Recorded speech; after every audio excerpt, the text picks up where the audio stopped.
Hallo ihr Lieben, heute haben wir den 16. Clip und das ist die Lektion 8 in dem Buch Menschen vom Hueber Verlag. Xin chào các bạn, đây là video clip thứ 16 và chúng ta sẽ học bài 8 sách Menschen của nhà xuất bản Hueber. Es geht in diesem Clip die temporalen Nebensätze. Das sind bevor, während, nachdem und seitdem. Trong clip này thì chúng ta sẽ học những liên từ chỉ thời gian và đó là 4 liên từ before, trước khi, während, trong khi, nachdem, sau khi và seitdem, kể từ khi. Chúng ta cần phải chú ý gì khi sử dụng 4 liên từ này thì bây giờ chúng ta sẽ cùng xem trong phần tiếp theo của video clip các bạn nhé. Ở đây thì mình sử dụng phần ngữ pháp của sách Aktive Grammatik của nhà xuất bản Colnesen để giải thích cho các bạn cho dễ. Ở đây chúng ta thấy là before có nghĩa là trước khi. Cái này nó rất là giống tiếng Việt.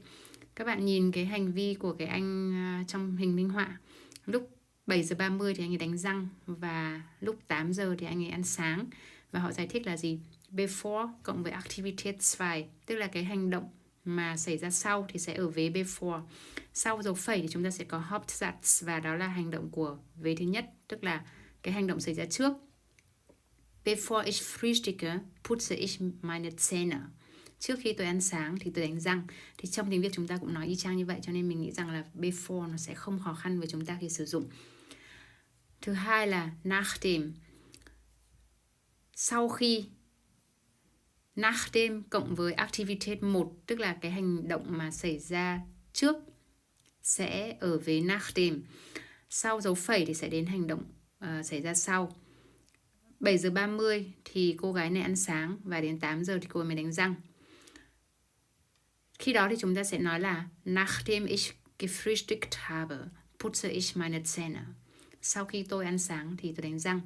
Cái này thì nghe có vẻ ngược đời với người Việt, nhưng mà thực ra thì các bạn cũng biết là người nước ngoài họ rất là thường xuyên có cái lối sinh hoạt như vậy, tức là họ ăn sáng xong thì họ mới đánh răng. Như vậy là before và nachdem thì nó ngược với nhau. Ở nachdem các bạn cần phải chú ý thời của động từ ở hai vế, nhưng mà cái này thì mình sẽ nói sau.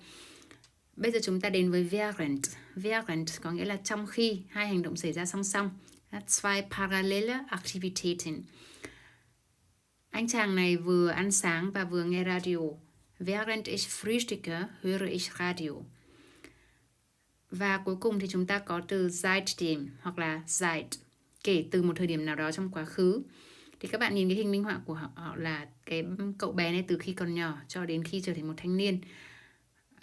Cái hành động này nó bắt đầu trong quá khứ và kéo dài cho tới hiện tại, tức là đến thời điểm này thì nó vẫn tiếp tục.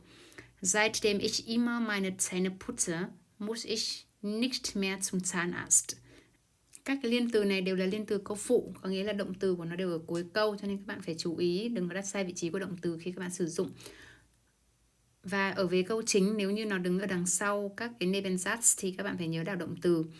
Các vế Nebensatz này đều có thể đứng sau Hauptsatz, tức là ví dụ như ở đây các bạn thấy là bevor ich frühstücke, putze ich meine Zähne. Thì các bạn đều có thể đảo lại được là ich putze meine Zähne bevor ich frühstücke. Hoặc là ich putze meine Zähne nachdem ich gefrühstückt habe. Hoặc là ich höre radio während ich frühstücke. Ich muss nicht mehr zum Zahnarzt, seit ich immer die Zähne putze.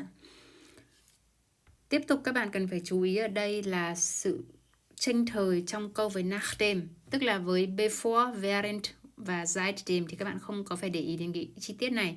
Nhưng mà riêng với nachdem, đây là liên từ duy nhất trong tiếng Đức mà có một cái quy định hơi khắt khe về thời của động từ một chút.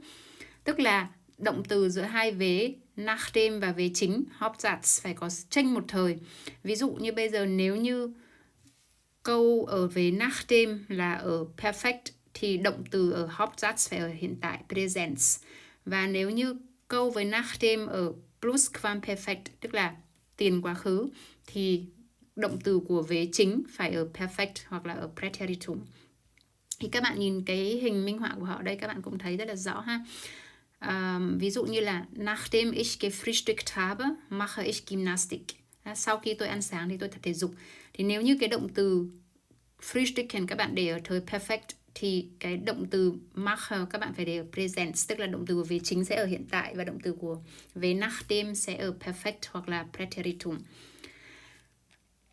Nếu như các bạn muốn diễn đạt một cái sự việc nó đã xảy ra hoàn toàn trong quá khứ rồi, cả hai hành động này đều kết thúc trong quá khứ, thì các bạn sẽ phải sử dụng Plusquamperfekt và perfect hoặc là Präteritum.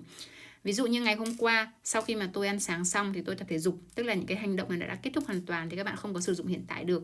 Chính vì thế mà cái vế nachdem các bạn phải sử dụng thời Plusquamperfekt.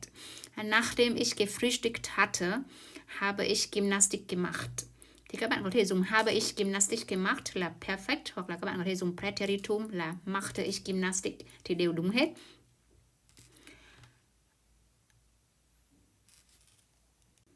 Nếu như các bạn chưa biết về thời Plusquamperfekt thì các bạn có thể tạm hiểu nó là một cái thời diễn đạt một cái hành động xảy ra trước một hành động khác trong quá khứ. Có nghĩa là hai hành động đều ở trong quá khứ, thì hành động nào xảy ra trước các bạn sẽ sử dụng nó ở thời Plusquamperfekt. Và Plusquamperfekt thì quy tắc của nó rất là giống với perfect. Khi nào các bạn dùng hatte và khi nào các bạn dùng war thì giống hệt như là khi nào các bạn dùng haben, khi nào các bạn dùng sein ở thời perfect. Vielen Dank für das Zuschauen und ich wünsche euch viel Spaß beim Lernen. Bis zum nächsten Mal. Cảm ơn các bạn đã chú ý theo dõi và chúc các bạn học tiếng Đức thật là vui nhé. Hẹn gặp các bạn sau. Tschüss.